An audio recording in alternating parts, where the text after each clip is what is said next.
When I got into comedy at 27, I had a turnback moment, man. It was the day I was gonna quit. Cause I had had enough, man. I was living in this car for 3 years, man. I ain't got no money.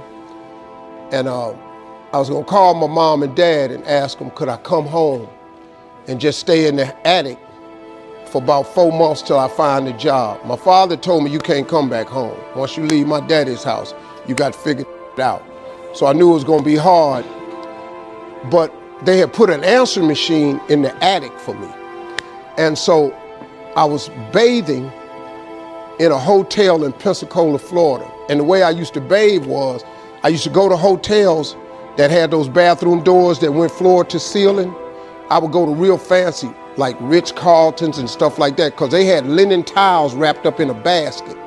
And I would take a bunch of them and run hot water on them, and I'd take them in the stall and shut the door, and I'd take my bag and I'd soap up. Then I would wait till the coast was clear, and I'd run out and get a bunch of more rags and soak them up and come out and wipe it off. Then I'd stand there and dry, put my clothes back on. That's how I bathed every other day, man. And so I was in there one time, and they had a convention in town. And when I got all the stuff, I soaped up. This convention let out, and men was just coming in the bathroom, and I couldn't go out, so I couldn't get the soap off. So I let the toilet seat down, and I'm sitting there, man. I just started crying. I said, man, I can't take this no more. I'm finna quit. I'm gonna go call my daddy, just ask him, can I come home, man? I can't do this no more. So before I called him, I called the answer machine, and I got a message. And it said, Steve Harvey, this is Chuck Sutton from Showtime at the Apollo. We saw a tape of you. If you would come to New York Sunday night, this was a Thursday, come to Sunday night, we're gonna put you on TV, Showtime at the Apollo. Put me on TV, that was my dream. But I had a problem. I had $25, and I couldn't get to New York.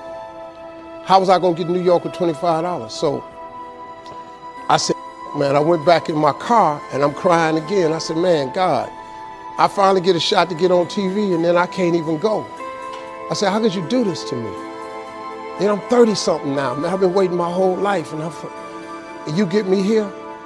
So I said, man, let me call this machine back and just see if he said this Sunday. And I called it back, and it said, Steve, this is Chuck Sutton from Showtime at the Apollo. We saw a tape. We have an opening for you Sunday. If you could get here, give me a call, let me know. We'd love to put you on TV. I said, so I got ready to hang up, and I heard, boop, you have another message. And I punched in the code, and the message says, Steve Harvey, this is Tom Sobel from the Comedy Caravan. I don't know where you are now, but I have a gig available for you in Jacksonville, Florida, to pay you $150 Friday night. If you can make the gig, let me know. I'm in Pensacola. So I called Tom Sobel.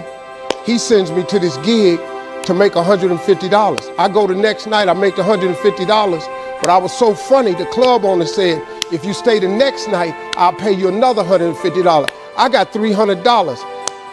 I called Chuck Sutton back at the Apollo and said, hey man, I just got this message. If you still got room for me in New York, I'll do it. He said, yeah, come on. So I went to Eastern Airlines, bought a round trip ticket for $99 from Jacksonville, Florida to New York, performed on Showtime at the Apollo, wrote the joke that made me famous. Mike Tyson hit this fighter, Mitch Green, in the eye, and his eye started talking. And I wrote that on the way to New York. Got a standing ovation on the Apollo. I have been on television ever since that night right there.